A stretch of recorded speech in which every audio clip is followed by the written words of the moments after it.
अस्सलामु अलैकुम वरहमतुल्लाहि वबरकातुहू। बहुत से लोग ये जानना चाह रहे थे कि एसआईपी अमाउंट का कोई जो कैलकुलेशन होता है एसआईपी अमाउंट उसका कुछ कैलकुलेटर वगैरह है या नहीं, पूछ रहे थे बहुत से लोग। तो आपको ऑनलाइन भी एसआईपी कैलकुलेटर मिल जाएगा जहाँ पे आप चेक कर सकते हैं। और रही बात आप ख़ुद चेक करना चाहते हैं अगर, तो मैंने एक डिज़ाइन किया हुआ एक्सेल शीट जहाँ पे आप येलो कॉलम जो दिख रहे हैं आपको, बस यहाँ पे आप आपका अमाउंट एंटर करते हैं तो आपको वैल्यूज़ जो है तो जो भी कैलकुलेशन की वैल्यूज़ हैं वो सारी आ जाएंगी। जैसे यहाँ पे एग्जांपल देखिए आप, मंथली एसआईपी अमाउंट बता रहा हूँ मैं यहाँ पे। जैसे 15,000 मैंने सेलेक्ट किया हूँ मंथली एसआईपी, और टेन्योर सेलेक्ट किया हूँ मतलब 15 साल के लिए 15 ईयर्स का। तो टोटल आपके पॉकेट से इन्वेस्ट हो रहा है 27 लाख रुपीज़, ठीक है। और उसी की वैल्यू बनती है जो है ना 1 करोड़ रुपीज़। ये होता है 15% के CAGR से।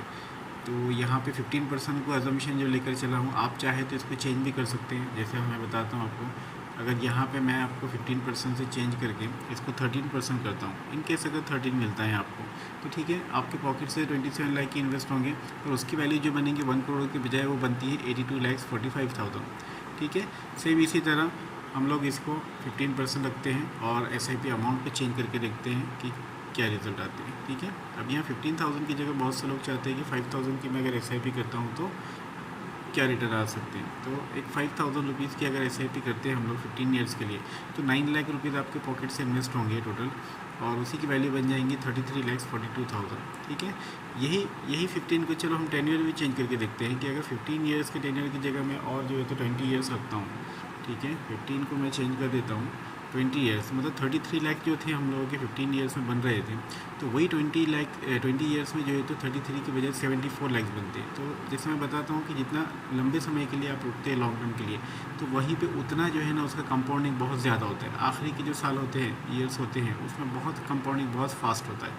तो इसीलिए मैं कहता हूँ आपको कि आप शॉर्ट टर्म के लिए मत सोचिए इन्वेस्टमेंट। 1-2 साल 3 साल में जो है तो अमाउंट नहीं बढ़ेगा इतना, तो लंबा आप रुकते हैं तो बहुत जो है तो आपको जो है तो कंपाउंडिंग इफेक्ट देखने मिलेगा, ठीक है। यहीं पे नीचे देखिए मंथली SIP के बाद नीचे लमसम कैलकुलेटर है।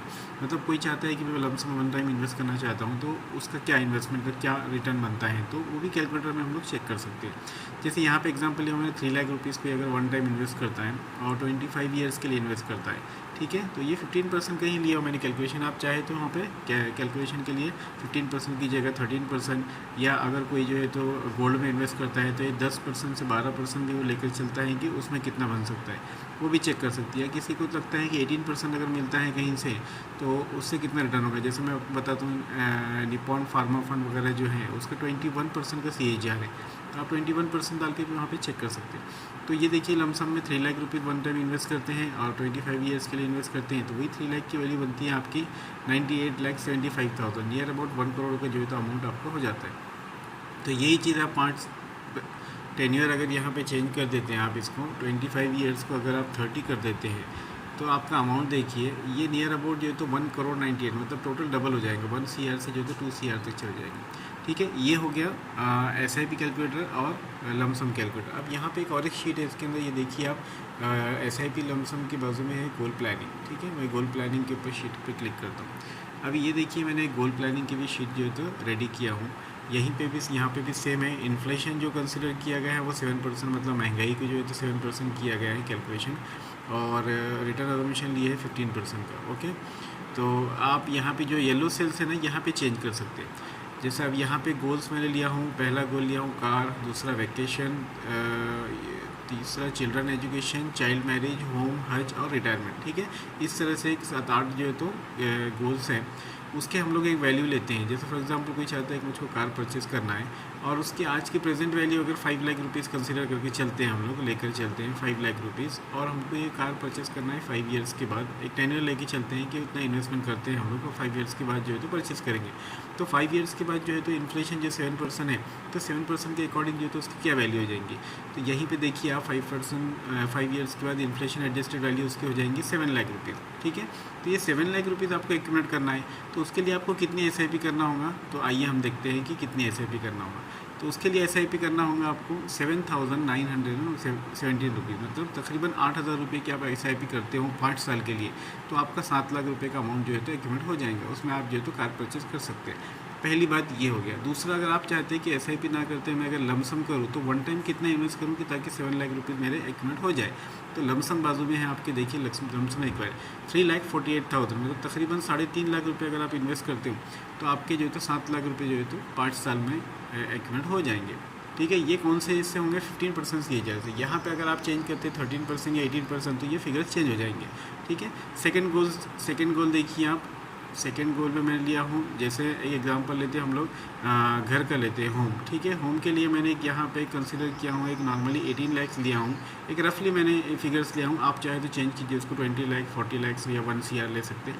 ये प्रेजेंट वैल्यू मैंने लगाया हूँ 18 लाख रुपीज़। ये 5 साल के बाद अगर मुझको चाहिए, ठीक है, 5 साल में मैं घर बनाना चाहता हूँ तो उसके लिए चाहिए तो ये इन्फ्लेशन एडजस्टेड वैल्यू उसकी हो जाएंगी 25 लाख।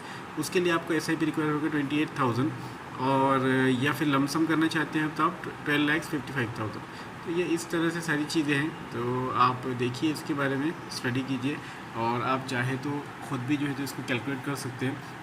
नीचे मैंने रूल्स वगैरह भी दिया हूँ इसके कि किस तरह चेंज करना है। बस आप इतना ध्यान रखिए कि जो येलो सेल्स है बस आपको उसी में एडिट करना है, बाकी की कोई भी चीज़ें मत कीजिए। हर जगह पे फार्मूले लगे हैं तो आप उनको मत छेड़िए, उससे क्या हो जाएगा कि आपकी पूरी शीट जो है तो डिस्टर्ब हो जाएंगी।